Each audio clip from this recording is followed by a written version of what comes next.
Now I got to ask about 13 Reasons Why, because there's been a lot of, this is a good week to have you in. They released the first trailer, new photos. We kind of have a vague idea of what's going to go on. What are you allowed to tease about your character in particular? I can tell you that my character, Sherri. She was a little cheerleader and all, like, pretty and cute all the time. But this season, you're going to see another side of her that I think any pretty girl will have, anyone who's represented, like, oh, I'm so perfect, I think you'll see this other side of her, and she's not going to be in skirts all the time. But something about Sherri that you'll also see is that she's always cared about other people, and she's always trying to do the right thing.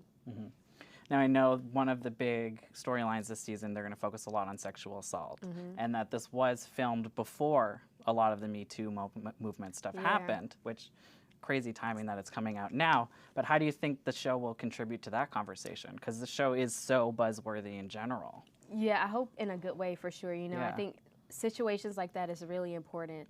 And I can't speak for anyone or really speak heavily on that topic because I never personally been in there. So you can always say what you would do or say this and this and that, but you don't know unless you're actually in that situation and it's happening to you. But I can only imagine how it's affecting these girls, the ladies, and like how much it can tear you up on the inside. So I mean, like I said before, I think this show is necessary and hopefully it's for the better. People, you will have your negative comments always, no matter what you do.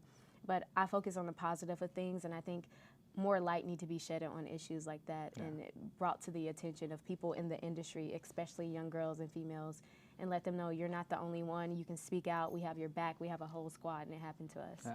And now for you, because the show does have such a big social media presence, were you surprised by that first season, and how are you maybe changing things up going ahead? Or yeah, as far as with the following and everything.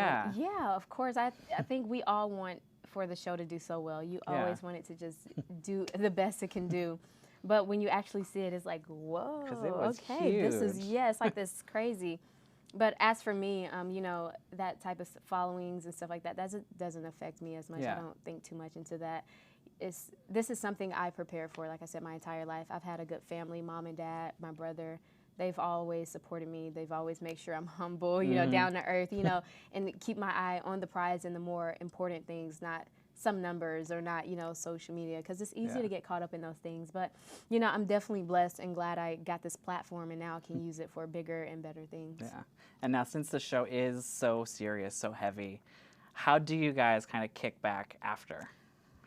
We always. Is there a decompression time? Like, I'll see you in an hour. I need to go sit in my trailer for a minute. I think we kind of kick it back on set because, we have sometimes the scenes and we have those people, we're not filming, so we're not just going to sit there and be like, sit there by ourselves. So we play all the time, cherry, cherry, knock, knock on on the doors and do like little kiddie stuff.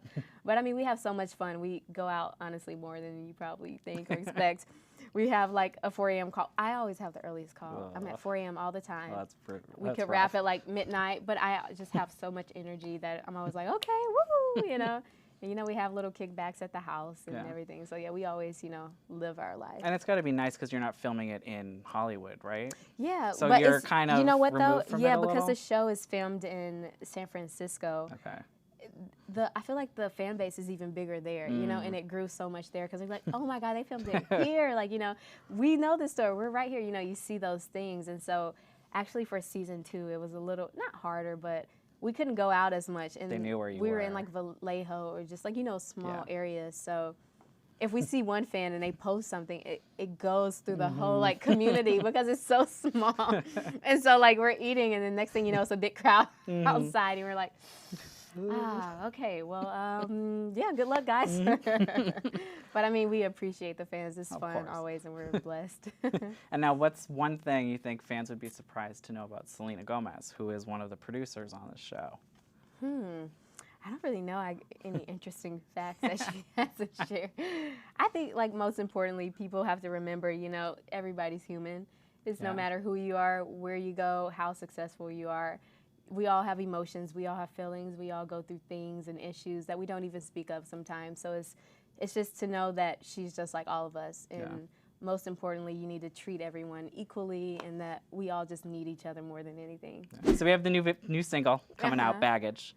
Video for it drops today. Yeah. What is the story behind that? Are you excited for people to hear it? Well, Baggage, for one, is because it was one of my first singles I wrote of this full project I've done. And I wrote it, and I was like, all right, we're on to something. This is going to be a good one. And so Baggage, for me, it was about, like, how nobody's perfect. We all come along with baggage, and we all come along with problems and issues, insecurities, everything, you know? And you just have to find that person you're willing to take on that little load and, you know, take it with you as a partner. And so that's what that represents for me, because it's like I have baggage. I know I'm not perfect. And so it's more about, okay, what guy can, you know, take on this this baggage? I know what you see on camera and stuff, but can you take on the baggage? It's always so much more to everybody, and that's what that's about. But it's done in a fun, cool, poppy, it's swaggy like a banger. way. Yeah, it's not like, oh, can I take on this person? It's just like, no, I got baggage. You know, it's you just got in the baggage. back of your head. Yeah, but, yeah. That's, and now you do have is it a whole album or EP coming up as well? Yeah, I would say EP. I have many songs I write. I write every day just about, so. Okay. Sometimes I may write that next thing and I'm like, oh, that's perfect for that. Then I swap things out. But I want to keep it to like 6 songs for this and have an EP so people can kind of get a vibe of who I am as an artist and just a feel of me. But it's going to be good. The whole project it's called Savage. All right. It's going to be a side A like Savage and then the side B Sauvage. And so Baggage is on the Savage side. It represents like those up-tempos. It represents me as an artist. And just like who I am as a person. I have this edgy, like cocky, sassy side. And then I also have this like really cute, like, you know, when I'm with whoever, it's like, like that cuddly little cute girl that very few people see. And that's the Sauvage, but it's represented in the music and people get to see that sensitive side. And I feel like those 2 sides of my music represents me as an artist and as a person.